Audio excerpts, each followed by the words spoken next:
Other interesting business news, you have Smirnoff and Johnny Walker parent company have their first sales drop since 2020, which is ridiculously, I mean, that's ridiculously bad to say the least. Now, it used to be an old staple of the alcohol industry. People used to say it was kind of economic bulletproof. They always say, people drink with good times, then people drink with bad times.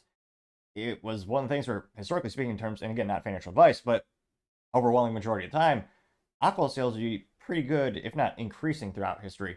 Now, interestingly enough, culturally, in the United States, we are seeing a decrease in alcohol consumption, and a lot of people are also pivoting towards different types of alcohol. Where again, the parent company of Smirnoff Johnny Walker is Diageo PLC, across the pond, so to say, and they make more hard spirits. In the United States, we're seeing a lot of people drink the seltzers and those other weird things. They're seeing preferences shift, as well as less people in the United States drinking alcohol on average. And granted, I'm an outlier in many ways, some good, some bad, but I'm kind of a health nut. I mean, last time I had a drink, I think we had it was a work event. Like my alcohol, and I know, I mean, another interesting thing about the lower age groups in terms of the whole U.S. demographics of who is drinking, they are drinking less and less.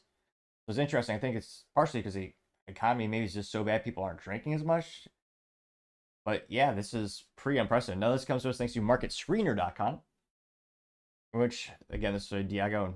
The stock is still great. Again, not financial advice. I mean, I can't imagine having one share. One share is $2,418, which probably pretty penny, though it is down negative 15.43% since January 1st.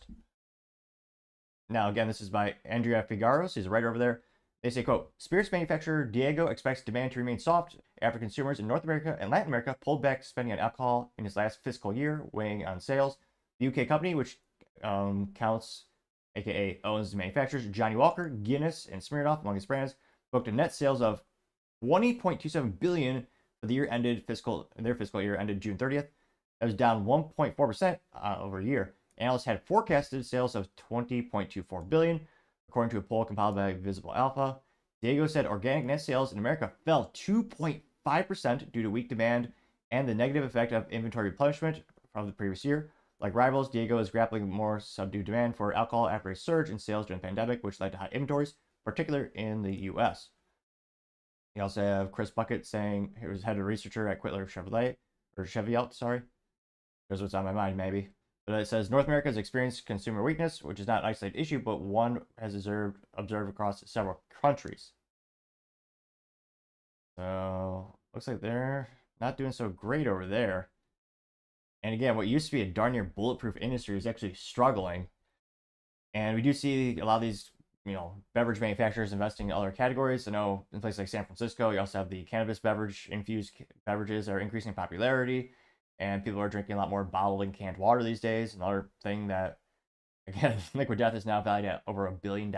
Last time they raised money this year, which, again, $1 billion idea, water in a can. Who would have thought? But again, a great example of the power of marketing.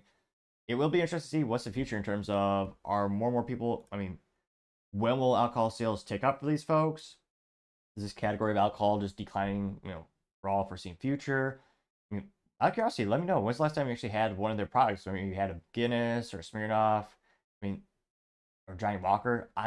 In terms of those specific brands, and for me, it's probably 12 years by now since I've had one of those. But let me know in the comments. As always, I'd be fascinated to hear what you have to say. Thank you, everyone, for taking the time to tune in. Again, trying to get to 4,000 subscribers by the end of the month. So if you could click that button, I greatly appreciate it. Also, leave me a thumbs up, a thumbs down, or comment. It's a great way to give me some additional feedback, letting me know how I can make the show better and better. Lastly, don't forget to take the time to tell your family, tell your friends, tell your coworkers, heck, tell your enemies, tell anyone and everyone.